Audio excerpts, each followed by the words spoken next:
에이미 이야기 채널을 찾아와 주셔서 오늘도 건강과 웃음이 늘 함께 하시길 바랍니다.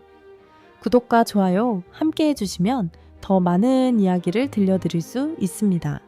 자, 이제 달빛 같은 이야기 속으로 함께 걸어가 보겠습니다. 조선 제일검이라 불리던 이강윤의 이름은 한때 팔도에 자자했습니다. 국가에 급제한 뒤 불과 년 만에 금별장의 자리에 올랐고 그의 검은 단 한 번도 빗나간 적이 없었지요. 임금을 지키는 칼, 나라를 세우는 칼이라 모두가 칭송했습니다. 하지만 세상에는 칼보다 무서운 것이 있었으니 바로 권력을 쥐자의 의심이었습니다. 그날도 궁궐나는 고요했습니다. 이강윤은 늘 그러했듯 검을 차고 근무처에 서 있었지요. 그런데 해질 무렵 회의가 끝난 뒤 한내이 다가왔습니다. 낯빛이 어두웠고 목소리는 떨리고 있었습니다. 명이 내려졌습니다. 무슨 명입니까? 삼청동 민가의 영모를 꾀하는 자가 있으니 그 목을 베어오라 하셨습니다. 이강윤은 고개를 끄덕였습니다. 영모라면 당연히 버려야 할 일이었지요. 하지만 내관이 건넨 명부를 펼쳐보는 순간 이강윤의 손이 굳어졌습니다. 그곳에 적힌 이름은 그가 아는 사람이었습니다. 바로 이웃마을에서 그를 가르치던 선비 김막선이었지요. 영모를 꾀할 사람이 아니었습니다. 오히려 백성들에게 인심을 베풀고 가난한 아이들에게 그를 가르치던 어르신이었습니다. 이것이 정녕 맞습니까? 김막선 어르신은 영모하는 거리가 먼 분입니다. 명은 이미 내렸습니다. 별장께서는 따르시면 됩니다.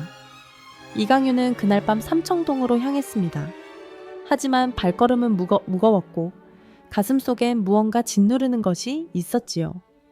김막선의 집에 닿았을 때 작은 초가 안에서는 촛불이 희미하게 흔들리고 있었습니다. 문을 두드리자 김막선이 나왔습니다. 백발의 선비는 이강윤을 보더니 담담하게 말했습니다. 그대가 올 줄 알았네. 누군가는 와야 했으니까. 어르신 죄송합니다. 저는 괜찮네. 자네 잘못이 아니지 않으는가? 다만 한 가지만 물어보세. 자네는 내가 영모를 꾸몄다고 믿는가? 이강윤은 대답할 수 없었습니다. 검을 준 손이 떨렸고 입술은 바짝 말라 있었지요. 김막선은 한숨을 쉬며 다시 말했습니다. 나는 다만 바른 말을 했을 뿐일세. 백성이 굶주이는데 관가의 고가는 넘친다고 세금이 무겁다고 상소를 올렸지. 그것이 영모란다면이 나라의 역적 아니니가 얼마나 되겠는가. 이강윤의 손에서 검이 떨어졌습니다. 그는 무릎을 꿇고 김막선에게 고개를 숙였습니다. 어르신 용서하십시오. 저는 검을 들 수 없습니다. 자네를 탓하지 않네. 다만 자네가 어찌 될지 걱정이로구나. 이강윤은 그날 밤 궁으로 돌아가지 않았습니다. 명을 거역한 것이지요. 사흘 뒤 금들이 이강윤을 찾아 나섰고 그를 역적으로 몰아잡아들이려 했습니다. 하지만 이강윤은 이미 한양을 떠난 뒤였습니다. 조선 제일검이라 불리던 이강윤은 그렇게 사라졌습니다. 달이 바뀌고 계절이 바뀌었습니다. 이강윤은 이름을 버렸고 지난날의 명예도 모두 내려놓았습니다. 그는 산가들을 떠돌며 거지가 되었지요. 남유한 옷을 걸치고 머리는 산발이 되었으며 얼굴엔 때가 묻었습니다. 마을 어귀에 앉아 구걸을 하기도 했고 주막 뒤편에서 남은 밥을 얻어먹기도 했습니다. 사람들은 그를 그저 떠돌이 거지로만 여겼습니다. 한때 나라를 지키던 검이었다는 것을 아무도 알아보지 못했지요. 어느 장터에서였습니다. 이강윤은 주저앉아 지나가는 이들에게 손을 내밀고 있었습니다. 그때 한 아이가 다가와 떡 한 조각을 건넸습니다. 이거라도 드세요. 고맙구나 아이야. 아이는 해맑게 웃으며 달려갔습니다. 이강윤은 그 떡을 들고 한참을 바라보았습니다. 이것이 내 삶이구나 하고 쓸쓸히 웃었지요. 하지만 후회는 없었습니다. 무고한 일을 베는 것보다는 이렇게 사는 것이 나았으니까요. 밤이면 이강윤은 깊은 산속으로 들어갔습니다. 그리고 아무도 없는 곳에서 홀로 검을 휘둘러 얻습니다. 검은 더 이상 사람을 베는 도구가 아니었습니다. 다만 잊지 않기 위한 것이었지요. 내가 누구였는지, 왜 이 길을 택했는지 기억하기 위해 검을 들었습니다. 달빛 아래 홀로 검을 휘두르는 이강윤의 모습은 마치 유령처럼 쓸쓸해 보였습니다. 세월은 그렇게 흘러갔고 이강윤은 여전히 떠돌았습니다. 조선 제1검이라 불리던 그 이름은 이제 아무도 기억하지 않았습니다.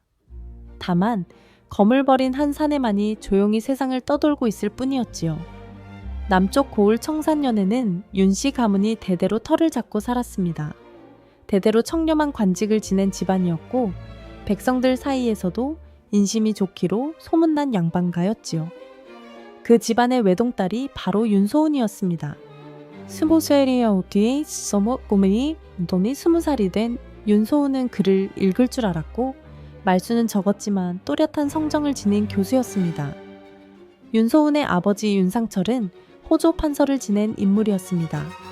하지만 3년 전 상를 올렸다가 미움을 세울에서 물러나 고향으로 내려와 있었지요. 윤상철이 올렸던 상소에는 조정의 부정부패와 백성들의 고통이 낱낱이 적혀 있었습니다. 그 중에서도 가장 큰 문제로 지적한 것이 바로 민정호라는 자의 비리였습니다. 민정호는 한양에서 세도를 부리는 권신이었습니다. 겉으로는 충직한 신하를 자처했지만 뒤로는 온갖 더러운 일을 벌였지요. 백성들의 땅을 빼앗고 세금을 착복하고 반대하는 자들을 모함하여 제거했습니다. 윤상철은 그 모든 증거를 모아 상소를 올렸지만 민정호의 손은 이미 조정 깊숙이 뻗어 있었습니다. 결국 윤상철만 역으로 몰릴 뻔했고 간신히 목숨만 부지한 채 낙향했던 것입니다.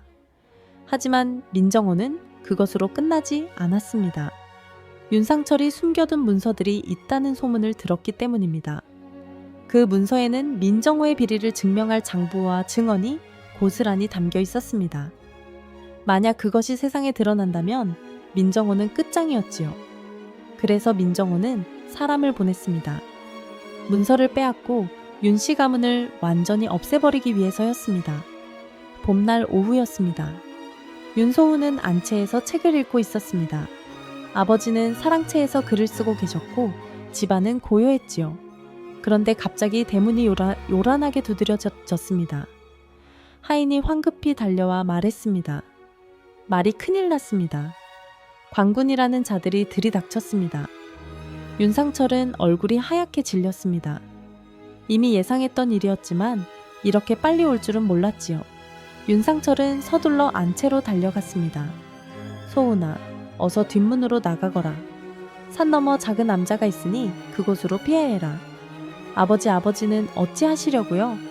내가 막을 테니 걱정 말고 어서 가거라. 하지만 이미 늦었습니다. 대문이 부서지는 소리와 함께 사내들이 우르르 앞마당으로 밀려 들어왔습니다. 관복을 입고 있었지만 눈빛은 도적과 다를 바 없었지요.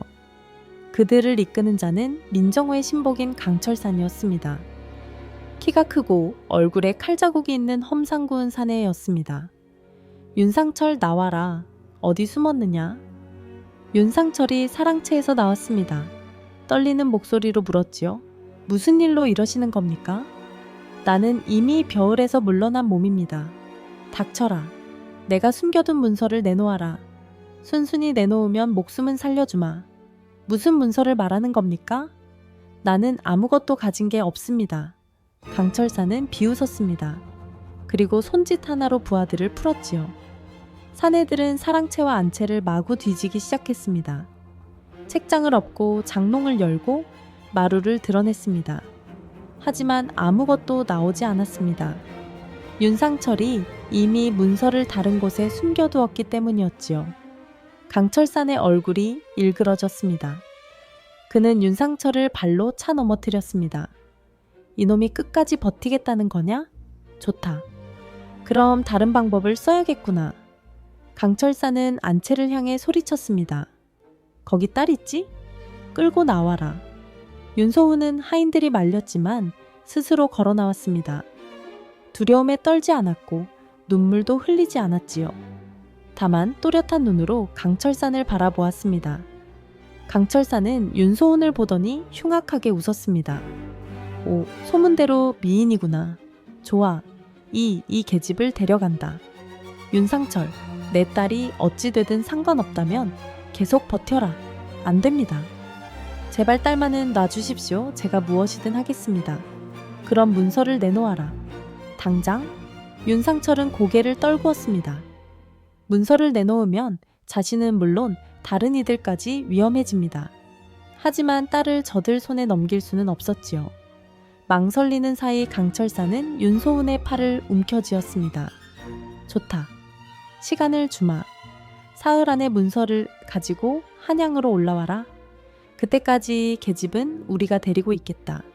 만약 오지 않으면 내 딸이 어찌 될지는 내가 알아서 상상해라. 윤소은은 끌려가면서도 아버지를 돌아보았습니다. 그리고 조용히 말했습니다. 아버지, 저는 괜찮습니다. 문서를 지키십시오. 소은아. 하지만 윤소은은 이미 사내들에게 둘러싸여 대문 밖으로 끌려나가고 있었습니다. 윤상철은 무릎을 꿇고 통곡했지만 아무것도 할 수 없었습니다. 강철산 일행은 윤소은을 말에 태우고 길을 나섰습니다. 한양으로 가는 길목이었지요. 윤소은은 말 위에서 흔들렸지만 울지 않았습니다. 다만 앞을 똑바로 바라보았습니다. 저들이 원하는 것은 문서와 재산, 그리고 아버지의 목숨이라는 것을 알고 있었습니다. 윤소은은 입술을 깨물었습니다. 어떻게든 버텨야 했습니다. 아버지가 문서를 지킬 시간을 벌어야 했으니까요. 해가지고 저녁 어스름이 내렸습니다. 강철산 일행은 길을 재촉했고 윤소은은 여전히 말 위에서 끌려가고 있었습니다. 그때 윤소은은 문득 느꼈습니다. 누군가 자신을 지켜보고 있다는 것을요. 고개를 돌려보았지만 아무도 보이지 않았습니다. 다만 길가에 남루한 옷을 입은 거지 하나가 주저앉아 있을 뿐이었지요. 하지만 윤소은은 알 수 없었습니다. 그 거지의 눈빛이 다른 이들과는 달랐다는 것을요. 길은 좁았고 해는 이미 뉘엿너 넘어가고 있었습니다. 강철산 일행은 말을 몰아 숲길로 접어들었지요. 한양까지는 아직 멀었고 오늘 밤은 길목의 주막에서 묵을 참이었습니다. 윤소은은 여전히 말 위에서 흔들리고 있었습니다. 손목은 밧줄에 묶여 있었고 입술은 바짝 말라 있었지만 신음 하나 내지 않았습니다. 강철사는 뒤를 돌아보며 윤소은을 후보았습니다. 그리고 옆에 있는 부하에게 낮게 말했지요. 저의 집 제법 배짱이 있구나. 보통 교수 같으면 벌써 울고불고 난리를 쳤을 텐데. 그러게 말입니다. 하지만 한양에 가면 어차피 꺾일 겁니다. 그래. 민대감께서 원하시는 건 문서와 윤상철의 목숨이니 적의 집은 그저 믿길 뿐이지. 두 산내는 비열하게 웃었습니다. 윤소은은 그 말을 듣고도 표정을 바꾸지 않았습니다. 이미 예상했던 일이었으니까요. 다만 속으로 다짐했습니다. 어떻게든 버티겠다고 아버지가 문서를 지킬 때까지 시간을 벌겠다고요. 해가 완전히 지고 어둠이 내렸습니다. 숲은 깊었고 길은 점점 더 좁아졌지요. 그때였습니다. 길 한가운데 누군가 주저 앉아있는 것이 보였습니다. 남루한 옷을 걸친 거지였습니다. 머리는 산발이었고 얼굴에는 때가 잔뜩 묻어 있었지요. 강철산이 인상을 찌푸리며 소리쳤습니다. 이봐, 거짓 새끼 비켜라. 우리가 지나간다. 하지만 거지는 움직이지 않았습니다. 그저 고개를 숙인 채 길 한가운데 앉아있을 뿐이었지요. 강철산의 부하 하나가 말에서 내려 거지에게 다가갔습니다. 이놈아, 귀가 뭐 먹었나? 어서 비키지 못해. 부하가 거지의 어깨를 밀쳤습니다. 그 순간이었습니다. 거지가 번개처럼 움직였습니다. 손이 움직이는가 싶더니 부하는 비명도 지르지 못하고 그 자리에 쓰러졌습니다. 목을 움켜쥔 채 정신을 잃은 것이지요. 강철산이 깜짝 놀라 칼을 뽑았습니다. 이놈이 뭐 하는 짓이냐? 나머지 부하들도 일제히 칼을 뽑아들었습니다. 하지만 거지는 여전히 고개를 숙인 채 천천히 일어났습니다. 그리고 낮고 차분한 목소리로 말했지요. 여인을 놓아주십시오. 뭐이 미친놈이 지금 무슨 소리를 하는 거냐? 강철사는 코음을 쳤습니다.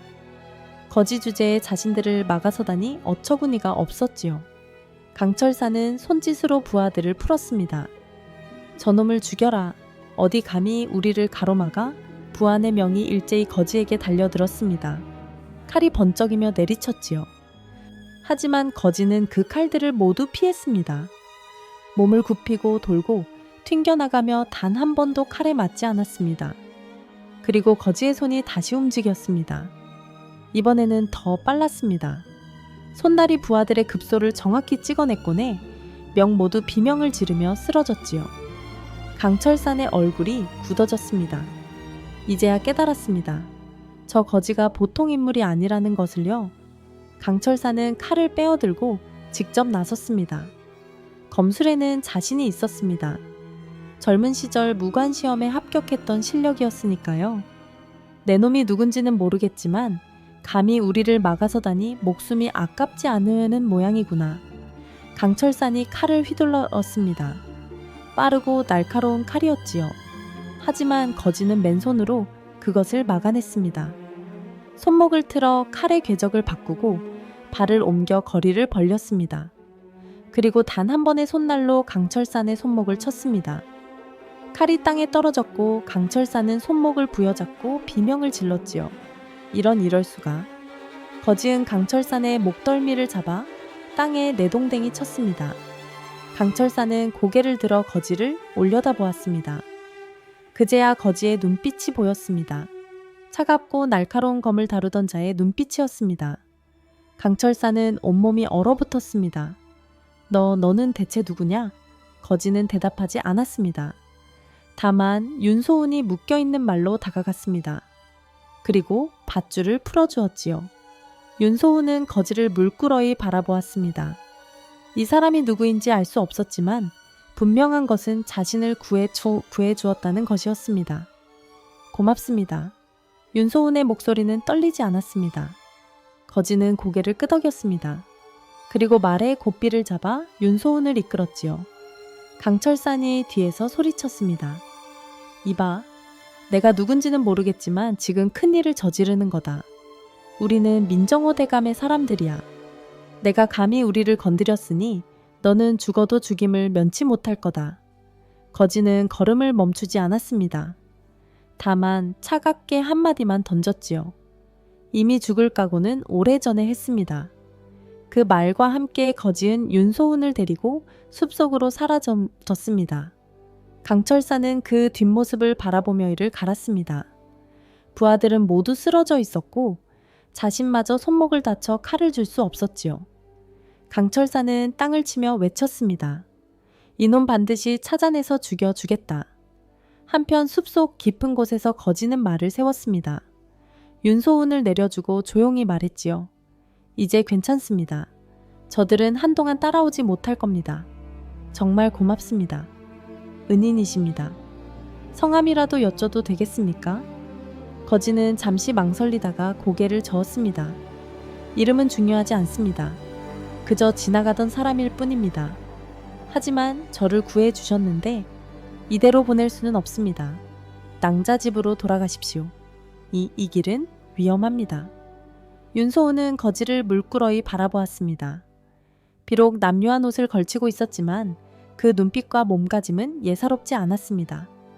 검을 다뤄본 사람, 아니 검에 일생을 바친 사람의 기운이 느껴졌지요. 윤소은은 조용히 물었습니다. 당신은 누구십니까? 보통 사람이 아니신 것 같은데요. 거지은 대답하지 않았습니다. 다만 고개를 돌려 먼 산을 바라보았습니다. 달빛이 그의 얼굴을 희미하게 비쳤고 윤소은은 그 순간 거지의 얼굴에 스친 슬픔을 보았습니다. 무언가 깊은 상처를 안고 사는 사람의 표정이었지요. 낭자, 어서 가십시오. 저들이 다시 올지도 모릅니다. 윤소은은 더 이상 묻지 않았습니다. 다만 깊이 고개를 숙여 인사했습니다. 은혜는 평생 잊지 않겠습니다. 거지는 고개를 끄덕이고는 어둠 속으로 사라졌습니다. 사라졌습니다. 윤소은은 그 뒷모습을 한참 바라보다가 말을 몰아 고향으로 향했습니다. 하지만 마음 한구석에는 의문이 남아 있었습니다. 저 사람은 대체 누구일까? 왜 자신을 구해 주었을까 하고요. 그날 밤 숲속 어딘가에서 거지는 홀로 앉아 있었습니다. 손을 펼쳐보니 떨리고 있었습니다. 사람을 다치게 했지만 죽이지는 않았습니다.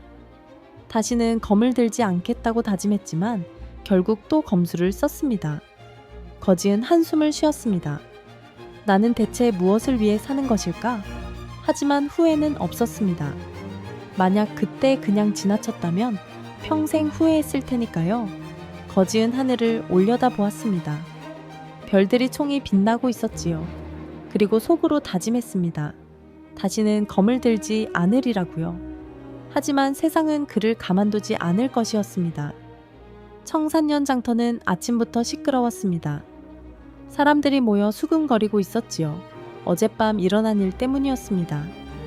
윤시대 교수가 끌려갔다가 돌아왔다는 소문이 퍼진 것입니다. 내 듣기론 강철산이라는 자가 교수를 끌고 갔다던데 도중에 누군가 나타나 구해줬다더군. 그게 정말인가? 대체 누가 그런 일을 한 거지? 거지 같은 차림의 사내였다던데 검술이 귀신 같았다고 하더라고. 거지가 검술이라니 말이 되는 소리인가? 사람들은 고개를 갸우거렸습니다. 하지만 소문은 걷잡을 수 없이 퍼져 나갔지요. 윤소은을 구한 신비한 거지, 맨손으로 무장한 사내들을 제압한 검술, 그리고 이름도 밝히지 않고 사라지는 인. 이야기는 입에서 입으로 전해지며 점점 더 커졌습니다. 청산년관에도 그 소문이 들어갔습니다. 관아의 하급관리 한도윤은 그 이야기를 듣고 가만히 생각에 잠겼습니다. 한도윤은 예순이 너무 늙은 관리였지만 젊은 시절 한양에서 일한 적이 있었습니다. 그때 조선제일검이라 불리던 이강윤을 먼 발치에 남아본 적이 있었지요. 거지 같은 차림. 하지만 검술은 귀신 같다. 한도윤은 혼잣말을 중얼거렸습니다. 문득 오래전 기억이 떠올랐습니다. 이강윤이 사라졌을 때 사람들은 그가 죽었거나 멀리 도망쳤을 거라 생각했습니다. 하지만 만약 그가 살아있다면 어디선가 숨어 지내고 있을 것입니다. 그리고 검을 버렸다지만 몸에 밴 검술은 쉽게 사라지지 않지요. 혹시 그놈이 아직 살아있는 것은 아닐까? 한도윤은 조심스럽게 추측했습니다. 하지만 확신할 수는 없었습니다. 다만이 일이 예사롭지 않다는 느낌만은 확실했지요. 한도윤은 몇몇 신뢰할 만한 이들에게 조용히 물었습니다. 강철산 일행이 당한 일 자세히 아는 사람 있는가? 제가 그 길을 지나다가 강철산을 봤습니다. 손목이 부러진 채 부하들을 이끌고 절뚝거리며 가더군요. 부하들은 모두 급소를 맞아 기절했다가 깨어났다고 합니다. 죽이지는 않았지만 정확히 급소만 쳤다더군요. 한도윤은 고개를 끄덕였습니다. 급소만 정확히 친다는 것은 검술의 조회가 깊은 자만 할 수 있는 일이었습니다. 게다가 죽이지 않고 제압했다는 것은 그 사람이 아직 사람을 죽이는 것을 꺼린다는 뜻이기도 했지요. 소문은 청산년을 넘어 인근 고을로 퍼졌습니다. 장터의 행상들이 이야기를 날랐고 주막에 나그네들이 술잔을 기울이며 떠들어댔습니다. 신비한 검객, 이름 없는 은인, 거지 같은 차림의 고수. 이야기는 점점 더 부풀려졌고 사람들은 그 이야기에 귀를 기울였습니다. 조선제일검이 살아있던 거 아니겠나? 말도 안 되는 소리. 그 있는 진작게 죽었다고 들었네. 하지만 시체를 본 사람은 없지 않았나? 그렇긴 하지만 사람들은 반신반의했습니다. 하지만 소문은 멈추지 않았습니다. 그리고 마침내 그 소문은 한양까지 올라갔지요. 한양의 민정호는 자신의 저택 사랑채에 앉아 있었습니다. 화려한 비단옷을 입고 값비싼 차를 마시고 있었지요. 그때 강철산이 절뚝거리며 들어왔습니다. 손목에는 붕대가 감겨 있었고 얼굴은 창백했습니다. 대감님, 죄송합니다. 강철산 무슨 일인가? 윤소우는 어디 있느냐? 그것이 도중에 놓쳤습니다.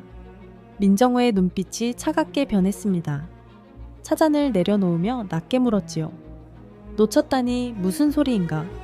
길목에서 괴한이 나타나 규수를 빼앗아 갔습니다.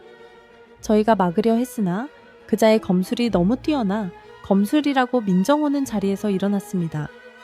그리고 강철산에게 다가가 차갑게 물었지요. 그자가 어떻게 생겼더냐? 거지 같은 차림이었습니다. 얼굴에는 때가 묻어 있었고 옷은 남루했습니다. 하지만 검술은 제가 평생 본 중에 최고였습니다. 민정우의 얼굴이 굳어졌습니다. 거지 같은 차림, 뛰어난 검술. 문득 오래전 일이 떠올랐습니다. 이강윤이 사라졌을 때 민정호는 안도했었습니다. 조선제일검이라 불리던 그 칼이 사라졌으니 더 이상 위협이 없다고 생각했지요.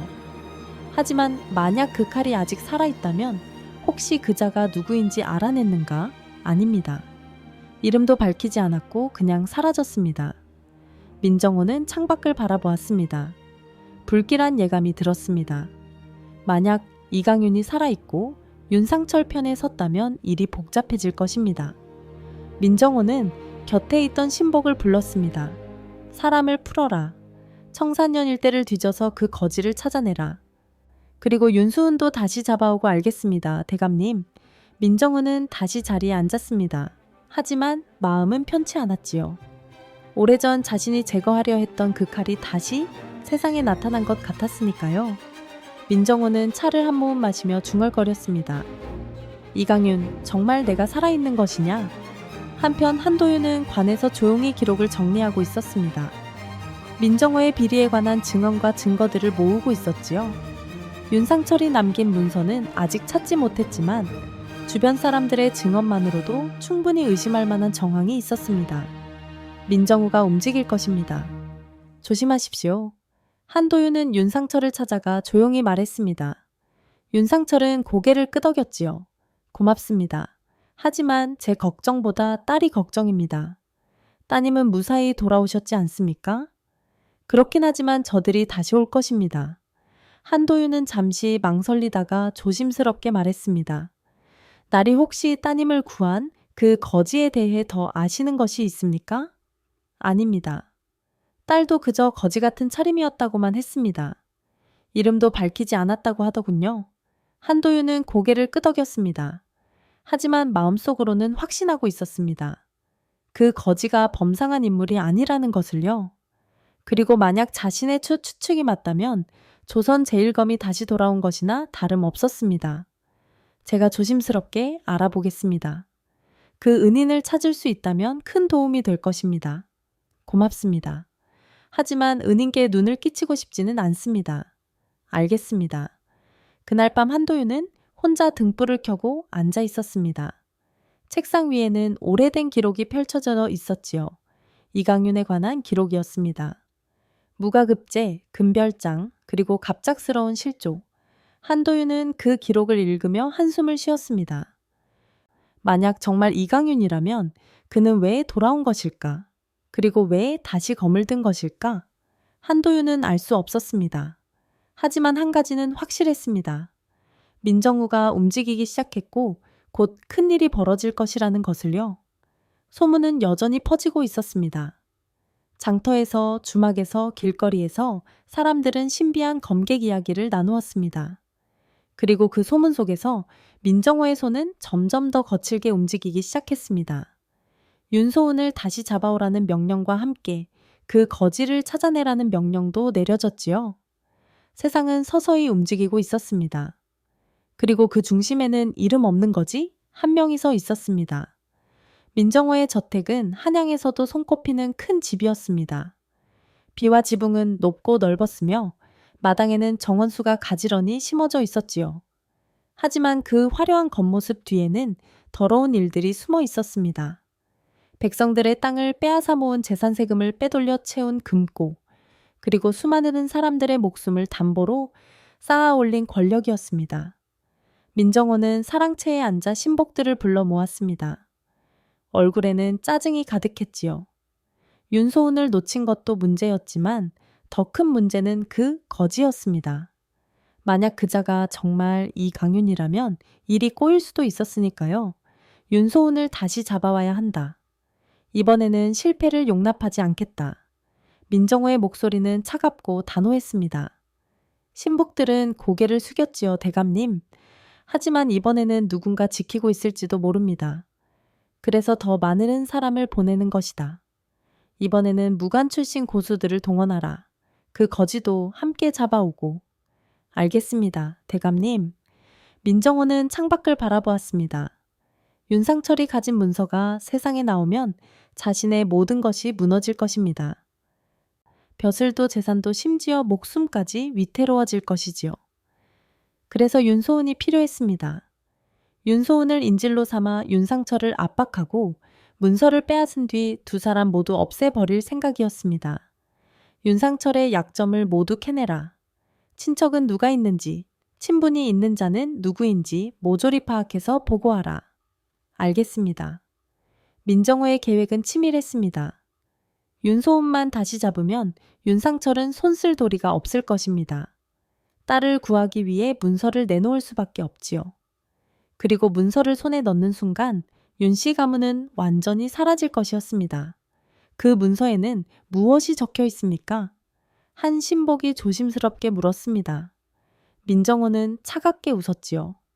내가 지난 10년간 저지른 모든 일이 적혀 있다. 땅을 빼앗은 기록, 세금을 빼돌린 장부, 사람을 모아 만친 거 모두 다 말이다. 그렇다면 정말 위험한 것 아닙니까? 그러니까 반드시 그것을 없애야 하는 것이다. 윤상철도 윤소은도 그리고 그 문서를 본 자는 모두 없애야 한다. 신복들은 숨을 죽였습니다. 민정호의 눈빛이 너무 차가웠기 때문입니다.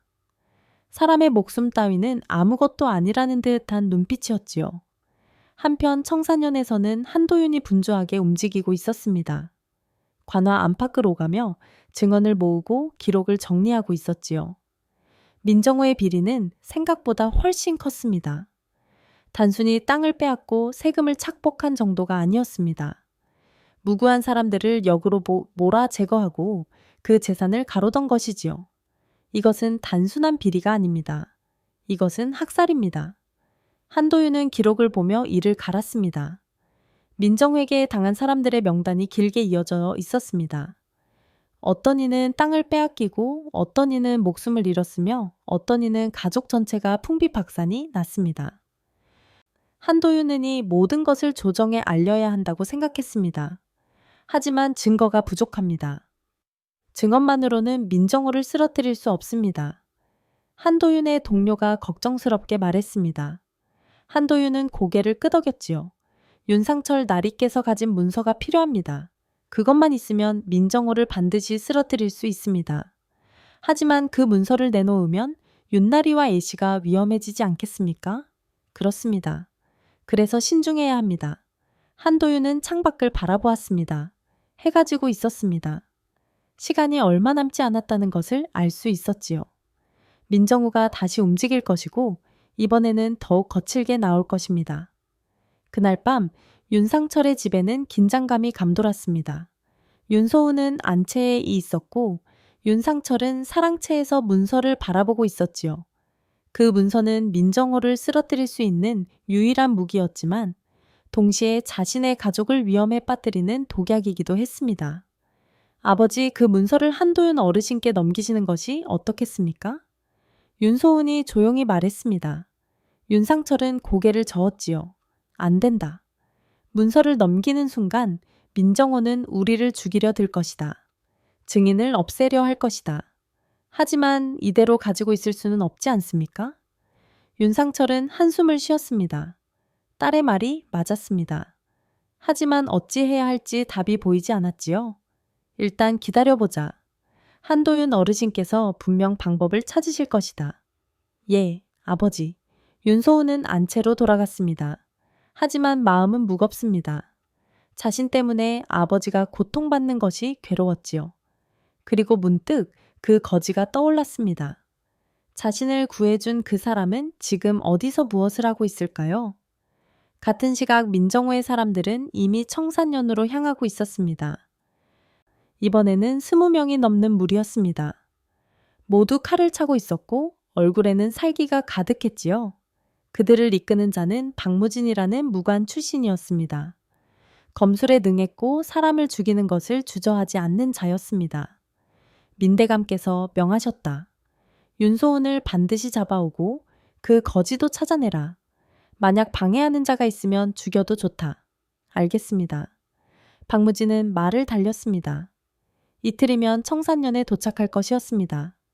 그리고 이번에는 누구도 막을 수 없을 것이라 자신했지요. 한편 한도윤은 급히 윤상철을 찾아갔습니다. 얼굴에는 걱정이 가득했습니다. 날이 큰일입니다. 민정호가 다시 사람을 보냈다는 소식을 들었습니다.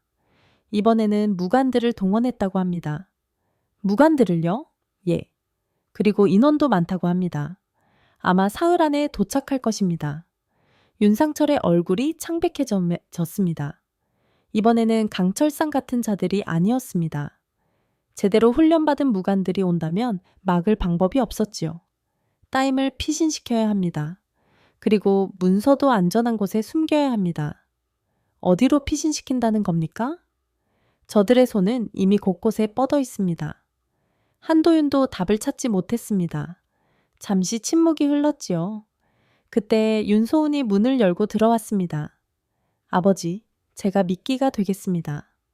무슨 소리냐? 제가 저들에게 잡히면 아버지께서는 문서를 한도윤 어르신께 넘기실 수 있습니다. 그리고 조정에 알리십시오. 안 된다. 너를 미끼로 쓸 수는 없다. 하지만 다른 방법이 없지 않습니까? 윤소은의 목소리는 떨리지 않았습니다. 가오가 서 있었지요. 윤상철은 딸을 바라보았습니다. 어느새 이렇게 컸는지 의연한 모습에 가슴이 아팠습니다. 소은아, 아버지, 괜찮습니다. 저를 구해준 그분처럼 저도 누군가를 지킬 수 있다면 기쁠 것 같습니다. 한도는 두 사람을 바라보다가 조용히 말했습니다. 아직 포기하기는 이릅니다. 제가 관아의 군사들을 동원하겠습니다. 그리고 윗선에 급히 보고를 올리겠습니다. 하지만 시간이 사흘이면 충분합니다. 제가 반드시 방법을 찾겠습니다. 한도윤은 그렇게 말하고 관아로 돌아갔습니다. 하지만 마음속으로는 알고 있었습니다. 관아의 군사만으로는 부족하다는 것을요. 만약 그거지 아니 이강윤이 정말 살아있다면 그의 도움이 필요했습니다. 밤하늘에는 별이 총이 빛나고 있었습니다. 하지만 사람들의 마음속에는 어둠이 짙게 드리워져 있었지요. 민정우의 손은 점점 더 가까이 다가오고 있었고 시간은 얼마 남지 않았습니다. 사흘이 지났습니다. 박무진이 이끄는 무리는 청산연에 도착했습니다. 스스명이 넘는 사내들이 말을 타고 윤시댁으로 향했지요. 하지만 이번에는 달랐습니다. 관아의 군사들이 윤시댁 앞을 지키고 있었고 한도윤도 그곳에 있었습니다. 관아의 명으로 이곳을 지키고 있다. 물러가시오. 한도윤이 단호하게 말했습니다. 박무진은 말에서 내려 한도윤을 노려보았지요. 우리는 한양에서 온 자들이다. 역적의 딸을 잡으러 왔으니 비키시오. 역적이라니 무슨 근거로 그런 말을 하시오. 윤상철 나이는 정당한 상소를 올렸을 뿐입니다. 근거는 한양에 가면 알 수 있을 것이다. 어서 비키지 않으면 너희도 역적으로 몰릴 것이다. 박무진은 손짓을 했습니다. 부하들이 일제히 칼을 빼어들었지요. 하지만 관아의 군사들도 창을 겨누었습니다. 팽팽한 대치가 이어졌습니다. 그때였습니다. 길 저편에서 누군가 걸어오고 있었습니다. 남묘한 옷을 입은 거지였지요. 하지만 걸음걸이는 느긋했고 눈빛은 차분했습니다. 박무진은 그 거지를 보고 코음을 쳤습니다. 내 놈이 소문이 그 거지냐? 제법 배장이 있구나. 거지는 대답하지 않았습니다. 다만 천천히 다가와 박무진과 한도윤 사이에 섰지요. 그리고 조용히 말했습니다. 이제 그만 물러가시지요. 더 이상은 피를 보고 싶지 않습니다. 하, 웃기는구나. 내가 뭔데 우리에게 명령하느냐? 박무진이 칼을 빼어들었습니다. 그리고 거지를 향해 베어내렸지요. 빠르고 정확한 검이었습니다. 하지만 거지는 그것을 피했습니다. 몸을 살짝 틀어 칼날을 흘려보냈고 손으로 박무진의 손목을 쳤습니다. 칼이 땅에 떨어졌습니다. 박무진은 깜짝 놀라 뒤로 물러섰습니다. 그리고 부하들에게 소리쳤지요. 모두 덤벼라. 저놈을 죽여라. 스매명이 넘는 사내들이 일제히 거지에게 달려들었습니다. 칼이 번쩍이고 고함 소리가 울려 퍼졌지요. 하지만 거지는 움직이지 않았습니다. 아니, 움직였지만 너무 빨라서 보이지 않았습니다. 손이 움직일 때마다 산내들이 쓰러졌고 발이 움직일 때마다 칼이 땅에 떨어졌습니다. 한도윤은 그 광경을 보며 숨을 죽였습니다. 이것은 보통 검술이 아니었습니다. 이것은 평생을 검에 바친 자만이 할 수 있는 경지였지요. 한도윤은 확신했습니다. 저 거지가 바로 이강윤이라는 것을요. 잠시 후 모든 사내들이 쓰러져 있었습니다. 죽지는 않았지만 모두 급소를 맞아 움직일 수 없었지요. 무진만이 홀로 서 있었습니다. 손에는 칼이 없었고 얼굴은 창백했습니다. 너는 대체 누구냐? 거지은 대답하지 않았습니다. 다만 박무진에게 다가가 조용히 말했지요.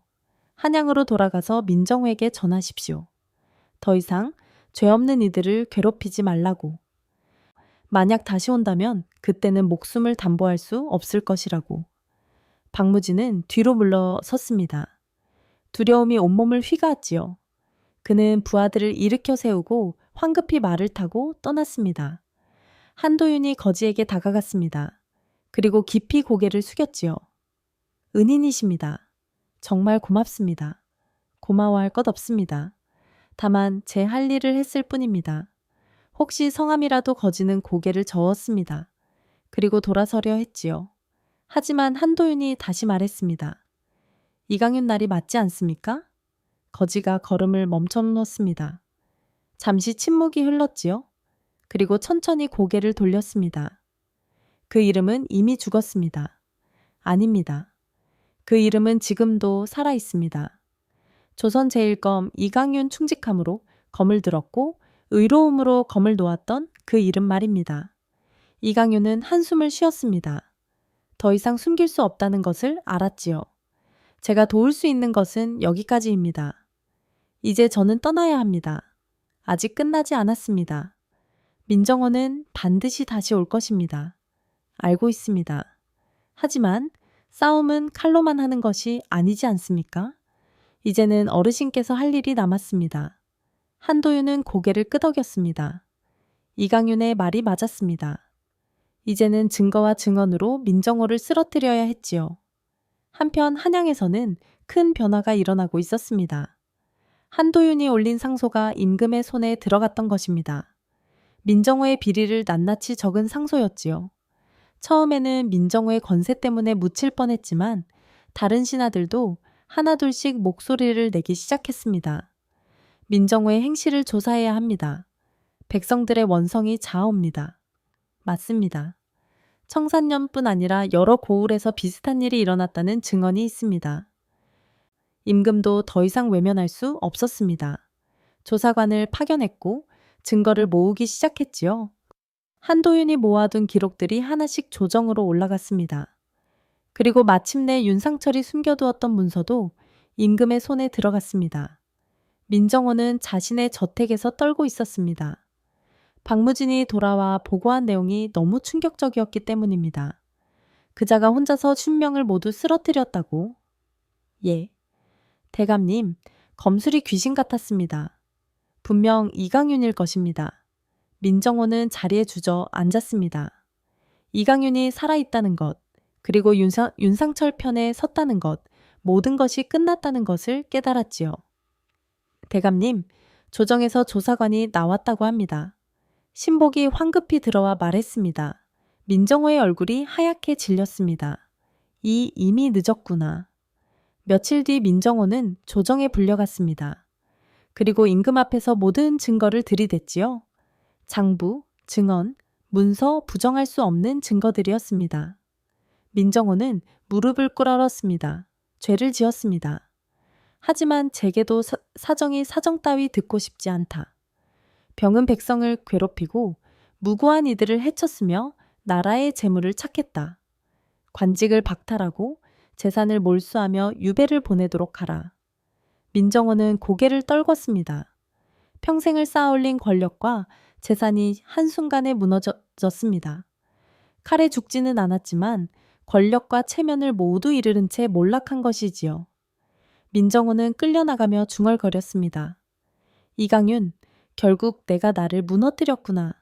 그는 이제야 깨달았습니다. 자신을 무너뜨린 것은 검이 아니라 자신이 저지른 죄였다는 것을요. 이강윤은 다만 정의가 실현될 수 있도록 길을 열어준 것뿐이었습니다. 청산년에는 평화가 찾아왔습니다. 윤상철은 명예를 회복했고 윤소은도 안전해졌지요. 한도윤은 공을 인정받아 승진했습니다. 하지만 정작 가장 큰 공을 세운 이강윤은 어디에도 보이지 않았습니다. 은인께서는 어디로 가신 것일까요? 윤수은이 아버지에게 물었습니다. 윤상철은 고개를 저었지요. 알 수 없구나. 하지만 분명한 것은 우리를 지켜준 검이 아직 어딘가에 있다는 것이다. 윤소은은 창밖을 바라보았습니다. 어디선가 그 거지가 아니 이강윤이 조용히 살고 있을 것입니다. 이름 없이 명예 없이 다만 자신의 길을 묵묵히 걷고 있을 것이라고요. 모든 일이 정리된 뒤 청산년에는 봄날 같은 평화가 찾아왔습니다. 윤상철은 조정으로부터 사죄를 받았고 명예도 회복되었지요. 억울하게 땅을 빼앗겼던 백성들도 하나둘씩 돌려받기 시작했습니다. 민정호의 재산은 몰수되어 백성들을 위해 쓰이게 되었습니다. 윤소은은 안채서 책을 읽고 있었습니다. 하지만 책 속의 글자가 눈에 들어오지 않았지요. 자꾸만 그 거지가 아니 이강윤이 떠올랐습니다. 자신을 2번이나 구해준 은인. 하지만 이름도 제대로 밝히지 않고 떠나버린 사람. 윤소은은 한숨을 쉬었습니다. A씨, 관에서 사람이 왔습니다. 하인이 알렸습니다. 윤소은은 책을 덮고 사랑채로 향했습니다. 거기에는 한도윤이 와 있었지요. 남자 그간 안녕하셨습니까? 예, 어르신 덕분에 무사합니다. 한도윤은 미소를 지으며 말했습니다. 조정에서 나리와 낭자께 포상을 내리기로 했답니다. 나리께서는 다시 벼슬을 제안받으셨고 낭자께도 정여문을 세워주겠다 하셨습니다. 정여문이라니 과분합니다. 저는 아무것도 한 일이 없는데요. 아닙니다. 왕자께서 의연하게 버티신 덕분에 시간을 벌 수 있었습니다. 그것이 없었다면 오늘의 승리도 없었을 것입니다. 윤소은은 고개를 저었습니다. 자신이 한 일은 아무것도 없었습니다. 정작 모든 것을 해결한 것은 이강윤이었지요. 어르신 그 은인께는 어떤 포상이 내려졌습니까? 한도윤의 얼굴이 어두워졌습니다. 그것이 조정에서도 이강윤 나리를 찾으려 했습니다. 별 회복시켜주고 포상도 내리려 했지요. 하지만 나리를 찾을 수가 없었습니다. 사라지셨단 말씀입니까? 예. 마치 처음부터 없었던 사람처럼 흔적도 없이 사라지셨습니다. 윤소은은 입술을 깨물었습니다. 가슴 한구석이 허전했지요. 며칠 뒤 관에서는 이강윤을 찾기 위한 방이 붙었습니다. 조선제일검 이강윤 조정에서 복직과 포상을 내리니 관하로 나오라는 내용이었습니다. 사람들은 그 방을 보고 수근거렸지요. 조선제일검이 정말 살아계셨구나. 그분이 우리를 구해주신 거였어. 대단하신 분이야. 별도 마다하시다니. 하지만 이강윤은 나타나지 않았습니다. 보름이 지나고 한 달이 지나도 소식이 없었지요. 조정에서는 더 이상 기다릴 수 없다며 다른 이들에게 포상을 내렸습니다. 한도윤은 정사뿐 벼울에 올랐고 윤상철에게는 명예를 회복시켜 주었습니다. 어느 날 저녁 윤소은은 홀로 뒷동산에 올랐습니다. 해가 지고 있었고 하늘은 붉게 물들어 있었지요. 바람이 불어왔습니다. 윤소은은 눈을 감고 그 바람을 맞았습니다. 은인 어디 계신가요? 감사 인사라도 제대로 드리고 싶은데 바람만이 대답할 뿐이었습니다. 윤소은은 한참을 그렇게 서 있었지요. 그리고 천천히 산을 내려왔습니다. 같은 시각 청산연에서 멀지 않은 작은 마을에서 이강윤은 나무를 베고 있었습니다. 남유한 옷을 입고 땀을 흘리며 일하고 있었지요. 마을 사람들은 그를 그저 떠돌이 일꾼으로만 알고 있었습니다. 이봐, 거기 사람 품삯네. 마을 이장이 돈 몇 푼을 건넸습니다. 이강윤은 고개를 숙여 인사하고 돈을 받았습니다. 고맙습니다. 내일도 올 거지? 예, 오겠습니다. 이강윤은 마을 어귀의 허름한 음막으로 돌아갔습니다. 그곳에는 다른 떠돌이들이 함께 지내고 있었지요. 이강윤은 구석에 자리를 잡고 앉았습니다. 저녁으로 먹을 밥을 꺼내 먹었습니다.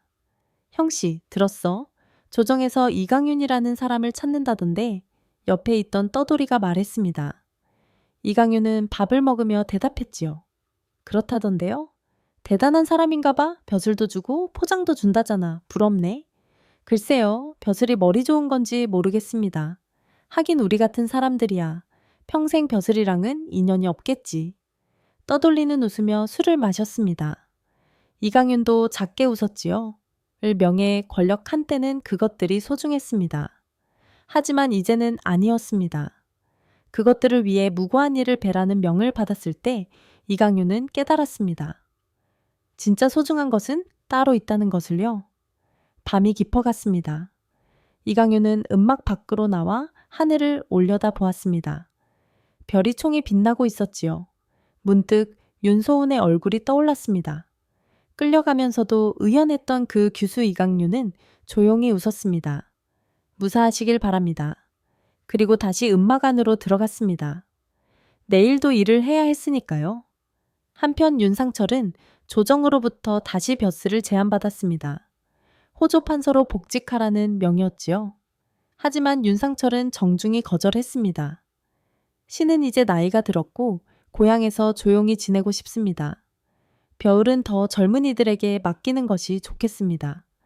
조정에서는 아쉬워했지만 윤상철의 뜻을 존중했습니다. 윤상철은 청산년에 남아 백성들을 도우며 살기로 했지요. 가끔 서당에 나가 아이들에게 글을 가르치기도 했습니다.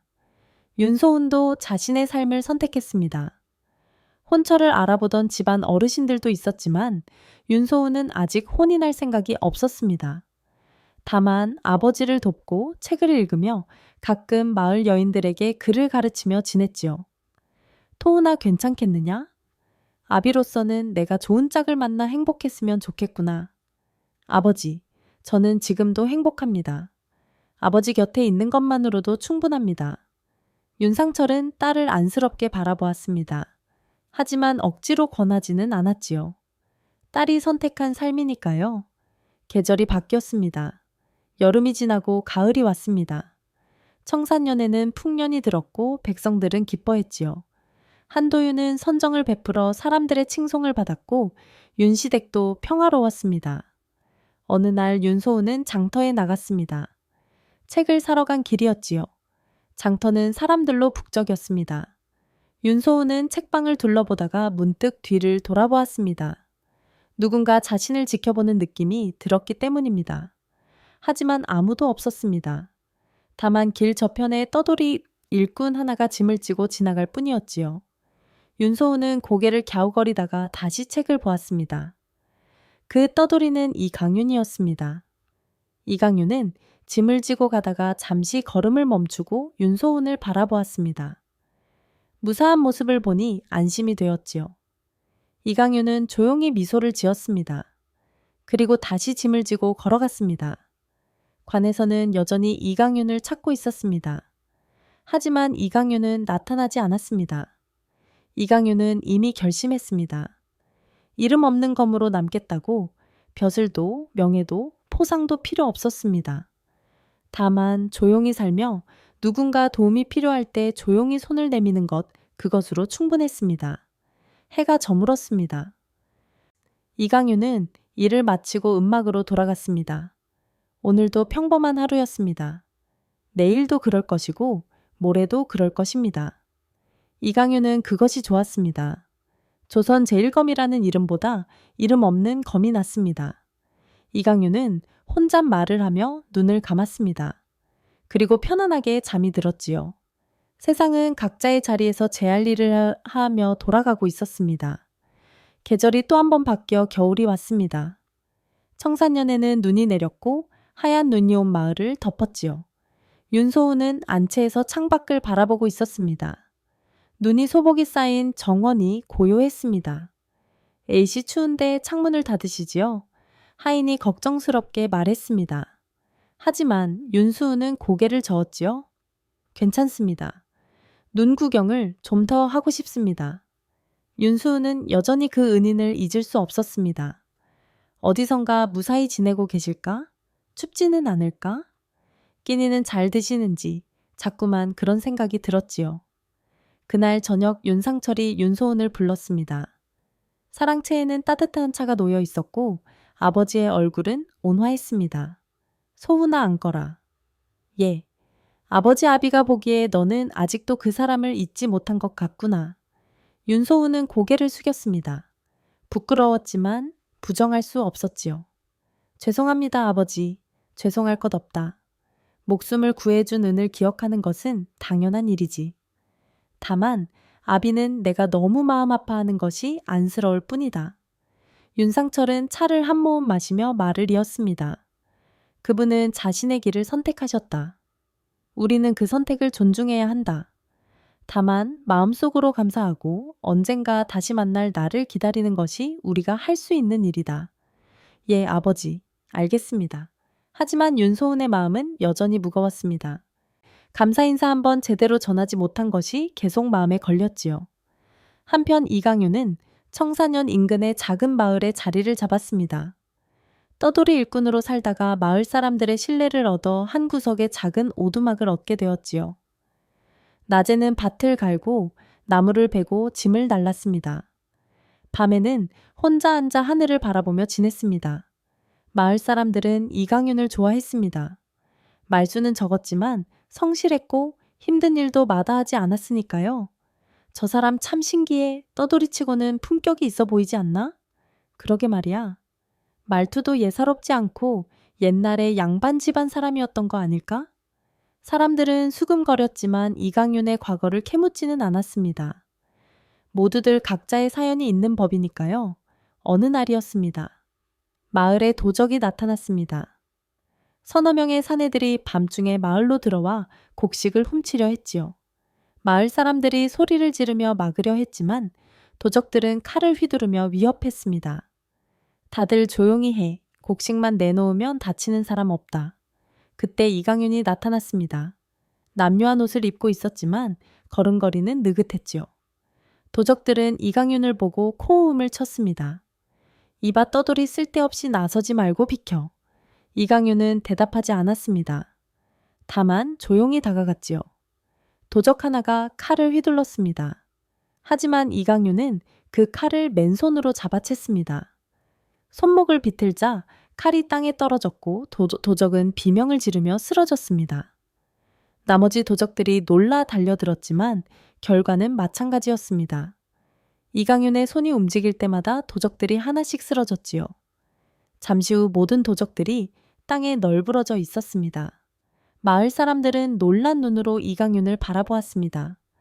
저 사람 대체 누구야? 몸놀림이 귀신 같아. 하지만 이강윤은 아무 말 없이 돌아서서 오두막으로 향했습니다. 마을 이장이 황급히 따라가 말했지요. 정말 고맙네. 자네가 아니었다면 큰일 날 뻔했네. 아닙니다. 당연한 일을 했을 뿐입니다. 자네 정체가 궁금하지만 묻지 않겠네. 다만 이것만은 알아주게. 우리 마을 사람들은 자네를 믿고 있네. 이강윤은 고개를 끄덕였습니다. 그리고 조용히 오두막 안으로 들어갔지요. 그날 밤 이강윤은 잠들지 못하고 밖으로 나왔습니다. 달빛이 밝았습니다. 문득 청산년 쪽을 바라보았지요. 그곳에서 윤수은이 무사히 지내고 있을 것입니다. 그 생각에 이강윤은 조용히 미소를 지었습니다. 제가 할 수 있는 것은 여기까지입니다. 하지만 이강윤은 알고 있었습니다.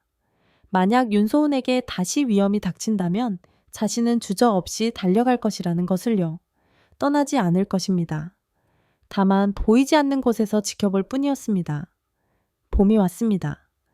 윤소은은 뒷동산에 올라 꽃 구경을 하고 있었습니다. 진달래가 만발했고 바람이 부드럽게 불었지요. 그때 누군가 산 아래에서 나무를 하고 있었습니다. 멀리서 보니 떠돌이 일꾼 같았습니다. 윤소은은 무심코 그쪽을 바라보다가 문득 가슴이 뛰었습니다.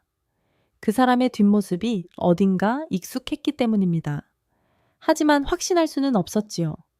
윤소은이 산을 내려가려는 순간 그 사람은 이미 사라진 뒤였습니다. 제 착각이었을까요? 윤소은은 고개를 저으며 집으로 돌아왔습니다. 하지만 마음 한구석에는 묘한 느낌이 남아 있었지요. 세월이 흘러렀습니다. 1년이 지나고 2년이 지났습니다. 이강윤은 여전히 그 마을에서 살고 있었습니다. 마을 사람들은 이강윤을 믿고 의지했지요. 힘든 일이 있으면 이강윤을 찾았고 이강윤은 묵묵히 도왔습니다. 가끔 청산년에서 소식이 들려왔습니다. 윤씨 평안하다는 소식, 윤소은이 여전히 혼이 나지 않고 아버지를 돕고 있다는 소식. 이강윤은 그 소식을 들으며 조용히 미소를 지었습니다. 어느 날 마을 아이들이 이강윤에게 물었습니다. 아저씨, 가족은 안 계세요? 없단다. 외롭지 않으세요? 이강윤은 아이들의 머리를 쓰다듬으며 말했습니다. 외롭지 않다. 너희가 있으니까. 아이들은 해맑게 웃었습니다. 이강윤도 따라 웃었지요. 이것으로 충분했습니다. 화려한 벼울도 조선제일검이라는 명예도 필요 없었습니다. 다만 이렇게 평범하게 살며 누군가를 지켜주는 것 그것으로 충분했습니다. 밤이 되었습니다. 이강윤은 오두막 앞에 앉아 달을 바라보았습니다. 청산년 쪽에서 바람이 불어왔습니다. 그 바람에는 어딘가 꽃향기가 섞여 있었지요. A씨 무사하시길 바랍니다. 이강윤은 조용히 중얼거렸습니다. 그리고 눈을 감았습니다. 내일도 평범한 하루가 시작될 것입니다. 밭을 갈고 나무를 베고 마을 사람들을 도울 것입니다. 그리고 보이지 않는 곳에서 윤소은의 평화를 지킬 것입니다. 사람들은 알지 못했습니다. 윤소은의 상여태는 늘 보이지 않는 검 하나가 있다는 것을요. 이름도 없고 모습도 드러내지 않지만 언제나 그곳에 있는 검. 그날 이후로 이강윤은 떠나지 않았습니다. 다만 조용히 멀리서 보이지 않는 곳에서 윤소은의 삶을 지키고 있었습니다. 부르지 않아도 지키고 드러내지 않아도 버티는 검. 그것이 바로 이강윤이 선택한 삶이었습니다.